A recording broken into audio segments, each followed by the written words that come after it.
নমরুদকে আল্লাহ কামান ফিট করে মারছে, কথা কয় না। আরে ভাই কি দিয়া মারছে তো আমি বলি, যেটা জিগে সেটা আগে কোন। এই নমরুদকে আল্লাহ কি কামান দিয়া, আপনার পারমাণবিক অস্ত্র দিয়া নমরুদ লাফাইছিল। আল্লাহ কয় তার আমি পুরা পৃথিবীর ক্ষমতা দিছি, কিন্তু সে যখন আমাকে চিনে নাই, যখন সে দুনিয়া থেকে চলে গেছে, এমন একভাবে তাকে নিছি, ল্যাংরা মশা তো পরে আগে জোতার বাড়ি, কথা কয় না। তাও জোতার বাড়ি তো একটা দুইটা না, জোতার বাড়ি দেওয়ার লাগে আবার আরেকটারে চাকরি দিছে, ও চাকরি ছিল জোতার বাড়ি। আচ্ছা তরফে জোতার বাড়ি দিয়া কমপক্ষে 1 সপ্তাহ, কথা কয় না।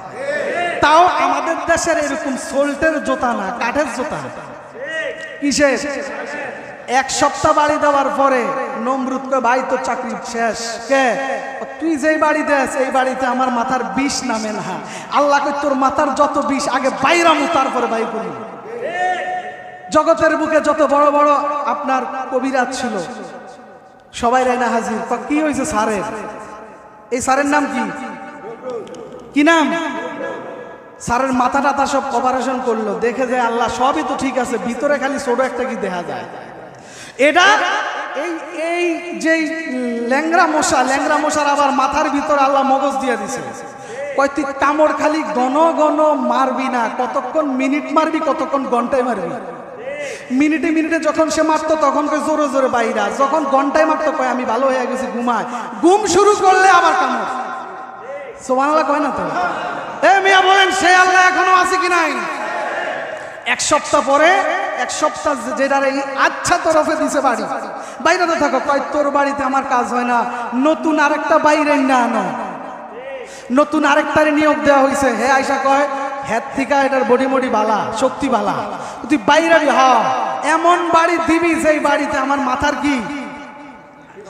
এরা মাশাআল্লাহ 12 ঘন্টা বাইরান শুরু করছে। আর যেটা মশা কয় তুই এই বাড়ি খা, আমি তোরে কামড় হেমনেই দিবি। মশাও চাইছে বাড়িটা কি জোরে খাক। বাইরেতে 12 ঘন্টা যায়, যখন 13 ঘন্টা হইলো হেরা কয় ভাই আল্লাহর রাস্তা তোর কাছে মাপ চাই, তোর হাতে যত শক্তি আছে ওই শক্তি দিয়ে আমার মাথার মধ্যে একটা বাড়ি দে। যখন সে চিন্তা করলো এই হালারে কতক্ষণ বাইরান যায়, বলেন না কেন এক কাজ কত বাইরান যায়, তার 24 ঘন্টা বাইরাছি, বাইরান না। যা করে আল্লাহ, চাকরি গেছে আর রয়েছে, জীবনে এমন এক বাড়ি দিয়ে দিব হয় সে মরবো আর না থাকবো। সুবহানাল্লাহ বলেন। যত শক্তি ছিল তাফসীরের মধ্যে আসছে, সমস্ত শক্তি প্রয়োগ করে পুরো শক্তিকে একত্রিত করে আচ্ছা তরফে দিছে বাড়ি। বাড়ির চোটে মাথা কি মশা ফুস করে বাইরে কয় তোর যা হোক হোক আমার আল্লাহ বাঁচাই দিছে। হাদিসে আসছে তাও ভালা মশা না, ল্যাংড়া। যে বাইরে যেটা কইছিল প্যারালাইজড, মানে ওটার পা একটা ছিল ভাঙ্গা। আল্লাহ বলতেছে নমরুদ তোরে আমি পৃথিবীর রাজত্ব দিলাম, রাজত্ব পাওয়ার পরে তুই আমারে ভুলে গেছস, তোর যা মন চেয়েছে তাই করলি। আমার আইন চলবে, আমি আল্লাহ আইন প্রণয়ন করেছি, আমার আইনের উপরে তুই আইন করলি, এজন্য তোর শেষ হয়েছে প্যারালাইজড ল্যাংড়া মশার কামড় খেয়ে।